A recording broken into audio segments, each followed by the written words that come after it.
Abonnez-vous et cliquez aussi sur la petite cloche de notification pour ne rien rater de nos prochaines vidéos. N'oubliez pas de partager aussi la vidéo et de la liker.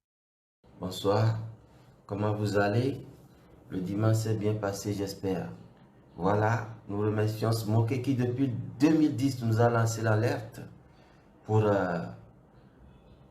nous signifier que nous avions en 2010 50 ans de dépendance. Parce que la France ne nous a jamais accordé l'indépendance, ne nous l'accordera jamais.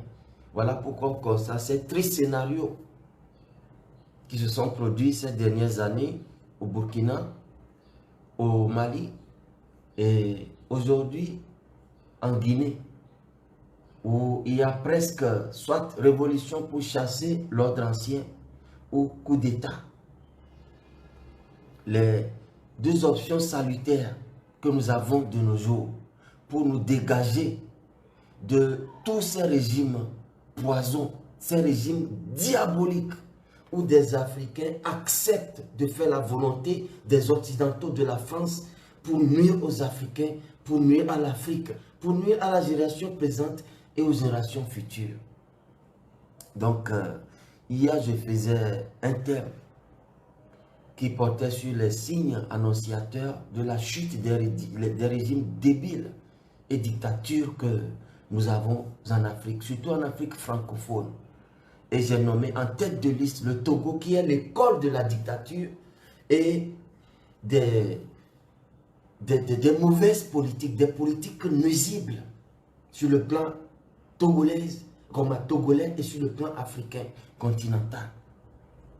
Et j'annonçais comment ces régimes vont chuter les uns après les autres.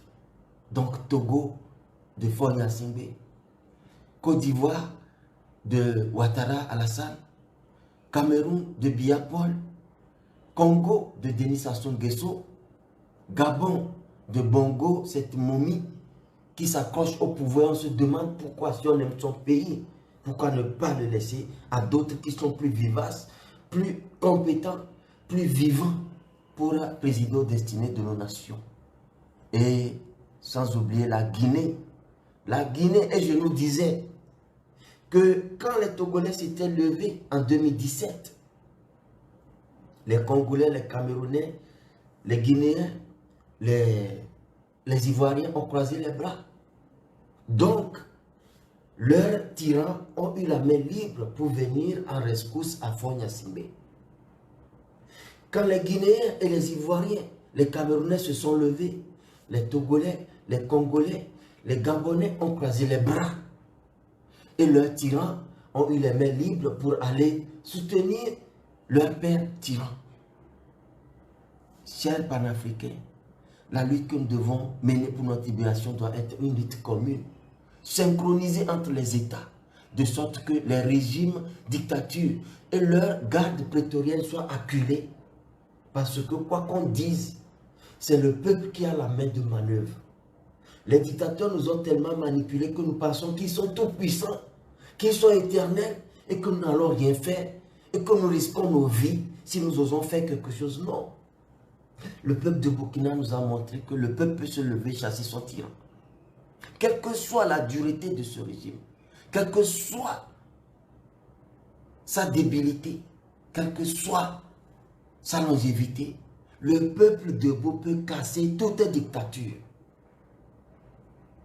Le Mali nous l'a montré, où l'armée est venue en appui à un peuple débordé par la misère, par la gabegie, par la mauvaise gouvernance et qui était dans les rues pendant quelques semaines déjà.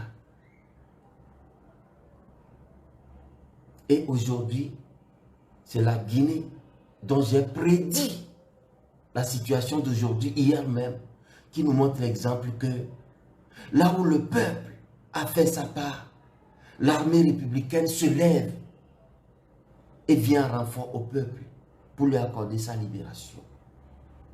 Le Mali l'a fait, la Guinée l'a fait.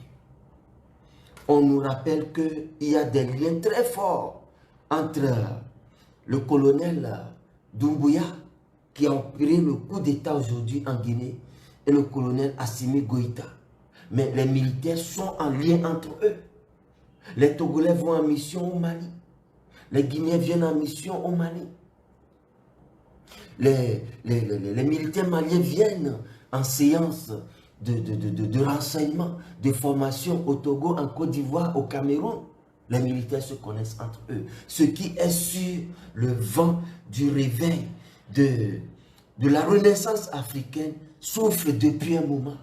Ça va balayer tous ces potentats dans tous nos pays. Mais à une condition, que le peuple veuille cette renaissance-là.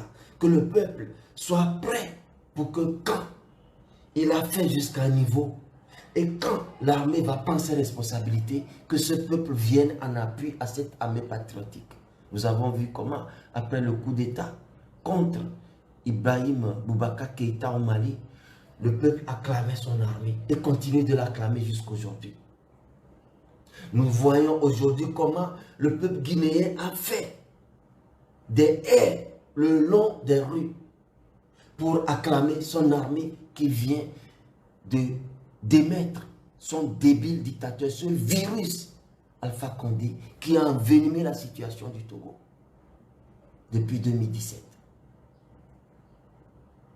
Mon espoir est que le peuple togolais sera bientôt dans les rues pour acclamer son armée. Lui, des militaires togolais sont capables de prendre les responsabilités et de dégager ce tyran débile, diabolique et autiste qu'est Faure Gnassingbé. Un malade mental qui veut juste gouverner pour gouverner.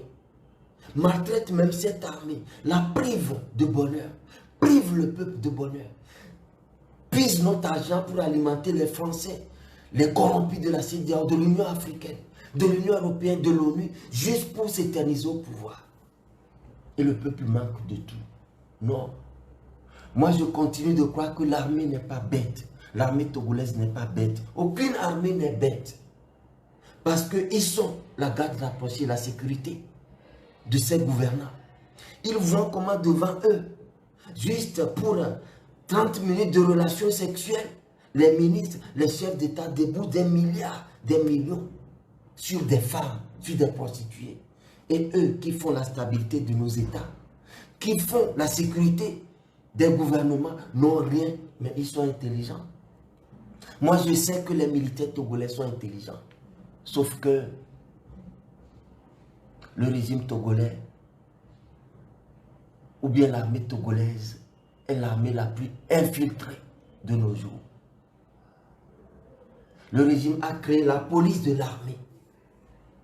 Et l'exemple de Madjulba en est un exemple. Quand il voulait opérer sa révolution, il en a parlé à son homme sûr. Son homme sûr qui se trouve être l'espion de Kadanga contre Madjulba. C'est tout ce qui fait peur. Sinon, le désir de faire un coup d'État a toujours animé les soldats togolais.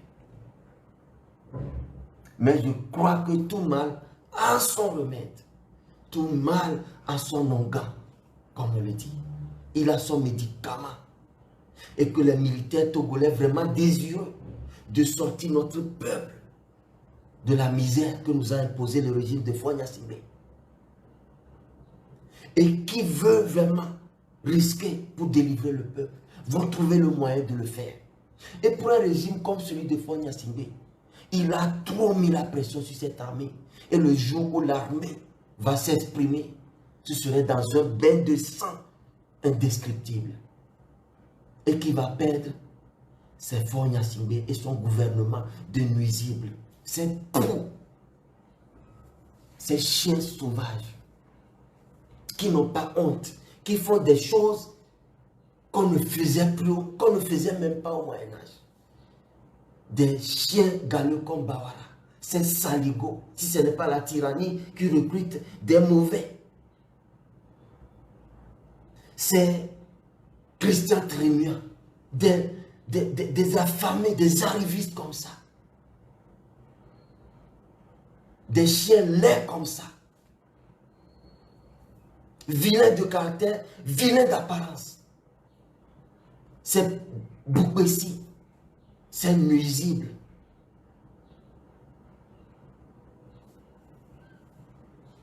Et ils parlent pour provoquer le peuple. Nous enregistrons tout ce qu'ils disent aujourd'hui. Le moment viendra, ils vont pleurer comme des minables et demander pardon. Mais ce sera trop tard. Parce que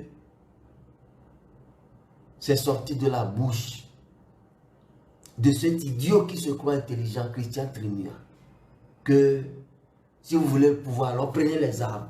Voilà. Est-ce que c'est toi qui vas nous dire de prendre les armes? Non. Mais puisque nous dégageons toutes les pistes pour en découdre avec la dictature, Dieu, les saints aïeux sont avec nous pour nous montrer que vous êtes décidés à ne pas partir et que c'est avec les armes qu'on viendra vous déloger. Alors vous l'aurez. Vous l'aurez. Ça peut partir d'une guerre civile. Ça peut partir d'un coup d'État organisé par des militaires patriotiques. Mais l'un ou l'autre va vous faire partir. Mais dans tous les cas, vous avez choisi la façon de quitter le pouvoir. Parce que nous le jurons, nous ne laisserons plus Faure Gnassingbé terminer ce mandat. Je le jure, sinon, mon existence sur terre est inutile. Je sais sur quoi je marche. Nous savons sur quoi nous marchons. Ce qui devait arriver en Guinée est prévisible. Mais nous n'avons pas voulu parler trop pour alerter le tyran Condé à prendre des dispositions. Un truc pareil avait failli se produire avant même les élections truquées de son troisième mandat. Mais c'était annonciateur qui ne va pas finir son troisième mandat. Et je vous le jure que Faure Gnassingbé ne terminera pas son quatrième mandat. Sinon, écrivez-le, Dieu n'existe pas. Et que c'est le diable de Faure Gnassingbé, son Dieu qui est le diable, qui existe.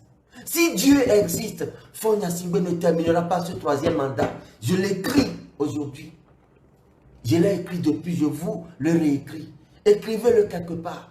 Faure Gnassingbé ne terminera pas son quatrième mandat. Et cette année 2021 ne finira pas pour lui.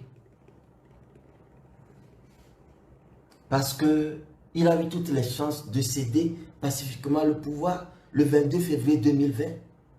De faire un consensus avec un ancien baron du régime qui veut rassembler tous les Togolais. Mais Faure nous montre qu'il s'en fout de vous et qu'il ne quittera pas. Papa m'a dit de ne pas laisser le pouvoir. Un idiot, un individu si bête va nous gouverner? Non. Et je le dis, c'est la première fois où j'ai cette foi qui m'anime, cette certitude que c'est nous, notre génération, moi qui vous parle, et les gens engagés comme moi qui allons mettre fin à la tyrannie, à la dictature de Gnassingbé au Togo. Ça va arriver par nous. J'en ai la foi. Et je fais tout pour que ça arrive, même au risque de ma vie. Ma vie ne vaut rien face à la mission qui est de délivrer ce peuple. Ce sera le salut pour notre génération présente et le salut pour les générations futures. Chers panafricains, je ne parle pas trop long. Le cas du Mali était bouclé. Le cas de la Guinée vient d'être bouclé. Au prochain maintenant, sur la liste, Togo, Côte d'Ivoire, Cameroun, Gabon, Congo-Brazzaville et même le Tchad où la France a tout fait pour tuer Déby et le remplacer par un jeune tyran qu'il va former comme le père tyran. Quelque chose risque d'arriver au Tchad aussi. Mais tout compte fait, les Africains ne sont pas bêtes, continuellement bêtes, ou bien ne sont pas continuellement indifférents face aux manigances de la France en Afrique, face à la tyrannie que la France a installée à travers ces dictateurs débiles qui haïssent leur peuple, qui haïssent leur continent et qui sont prêts à mourir pour la France. Nous allons leur montrer que nous sommes prêts à mourir pour nos pays, en nous débarrassant d'eux, comme des chiens galeux. Et je veux m'adresser à ceux qui pensent encore que la lutte pour la libération de la démocratie dans nos pays, c'est une affaire de partis politiques, c'est une affaire de mon leader est tel, mon leader est tant. Vous n'avez rien compris. Voilà toute la différence entre le combat que moi je mène et le combat que les partis politiques et leurs partisans mènent. Nous menons un combat pour la libération de nos peuples. Mais eux, ils mènent un combat, une politique alimentaire. Nous menions une politique de patriotisme, de nationalisme, de citoyen, de liberté pour notre peuple. Eux, les partis politiques, qui se donnent le plaisir de créer des laboratoires et d'inventer des débilités contre nous, mènent un combat pour leur gourou de leader, leur programme caché. Ils cachent des programmes et mentent lutter pour le peuple et ça fait 30 ans que ça dure. Et ils luttent pour avoir des postes de maire, d'administrer dans les ministères, de conseil dans l'ordre du tyran. Nous menons un combat pour débarrasser notre pays de la dictature. Après cela, il doit y avoir une transition pour refonder nos États. Bâtir nos États sur les valeurs africaines intrinsèques parce qu'en tant qu'historien, je sais que l'Afrique est le premier continent à ériger un modèle de démocratie, un modèle de gouvernance démocratique à travers Soudata Keita, à travers Alfonso du Congo, à travers nos grands empires du passé. Et l'empire du Congo est celui qui est le premier au monde à mettre en place le système des impôts que les Occidentaux ont copié aujourd'hui. Sinon, au Moyen-Âge, les Occidentaux faisaient des razzias. Les empereurs, les Césars, les Constantins, ils envoyaient des soldats aller razzier, aller voler les populations. On vole leurs biens, on vole les filles vierges qu'on vient donner au roi et qui s'en amusent. Voilà la sauvagerie qui caractérisait les peuples occidentaux. Mais nous, Africains, à partir du royaume du Congo, on a défini clairement comment payer les impôts, comment faire participer les citoyens à la gestion de l'État. Et nous avons espoir que quand tout semble perdu, quand on est arrivé à un moment où il y a la confusion, il faut retourner à la source. Comme une femme mariée qui n'est pas heureuse dans son foyer ou qui n'a pas la paix du cœur. Qu'est-ce qu'elle fait? Elle retourne à la maison. Elle retourne chez ses parents pour se ressourcer et reprendre un nouveau départ. Nous devons retourner aux sources. Les peuples qui s'en sortent aujourd'hui, c'est parce qu'ils ont renoué avec l'histoire. Le Burkina a renoué avec son histoire, a renoué avec la pensée de Thomas Sankara et a pu opérer sa révolution. Les Maliens ont toujours comme référence Soundata Keita, Modibo Keita. Et ils ont eu cette fierté de se battre pour leur pays. La Guinée est à son tour en train de s'honorer et d'honorer son histoire, d'écrire une nouvelle histoire de gloire de sa nation. Nous Togolais, nous Ivoiriens, nous Congolais, nous Tchadiens, nous Gabonais, nous Camerounais, qu'attendons-nous? Allons-nous nous ridiculiser en apportant encore des soutiens injustifiés à ces tyrans comme Paul Biya, Fonia Sibé, Omar comme Ali Bongo, Denis Sassou Nguesso et Ouattara, qui ont fait la preuve de leur nuisance? N'avons-nous pas besoin d'avoir mieux que ce que nous avons eu jusqu'à présent? N'avons-nous pas besoin d'avoir toutes les facilités comme les jeunes occidentaux, les jeunes américains, les jeunes coréens, les jeunes chinois? Il faut être si bête pour aimer la condition de misère que nos tyrans nous ont créée. Moi, je crois qu'il y a une petite minorité, peut-être 1%, qui gesticulent et apportent du soutien à ces tyrans. Et nous, les plus de 90%. Alors nous nous taire pour laisser 1% de salauds nous dicter leurs lois. Engageons-nous. Et je le dis, si moi je refuse de m'engager, parce que je vois bien la chose, je pense comme un nationaliste.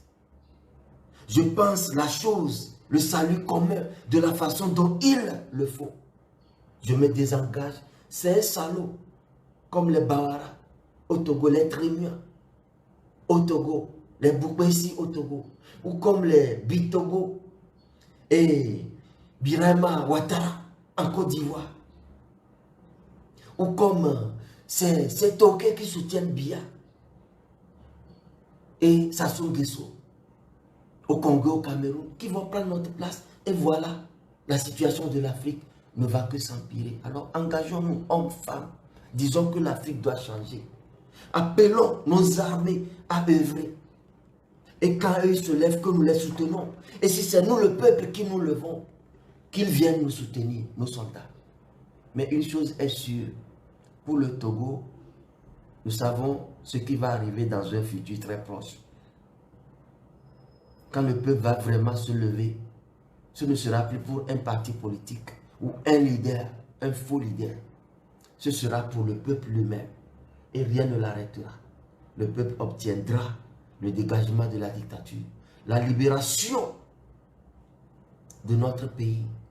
Et nous bâtirons ensemble un Togo nouveau, une Afrique nouvelle. Voilà mon message pour nous ce soir. Ayons de l'espoir. Tant que nous vivons, il y a de l'espoir. Oui, l'Afrique renaîtra de ses cendres. Nous renouerons avec notre passé glorieux. Et les peuples qui nous ont maltraités viendront s'agenouiller pour mendier leur paix. Parce que la nature nous rendra justice. Mais levons-nous pour que cette justice arrive. Bonne soirée de dimanche et que l'Éternel bénisse la Guinée. Que Dieu bénisse le Mali, la Centrafrique, et que Dieu délivre toutes les colonies françaises de la tyrannie coloniale imposée par la France à travers les potentats qui vont bientôt tomber un à un. C'est la voix de votre frère Jean-Paul Omolo. Likez la vidéo si ce n'est pas déjà fait. Laissez aussi votre point de vue en commentaire.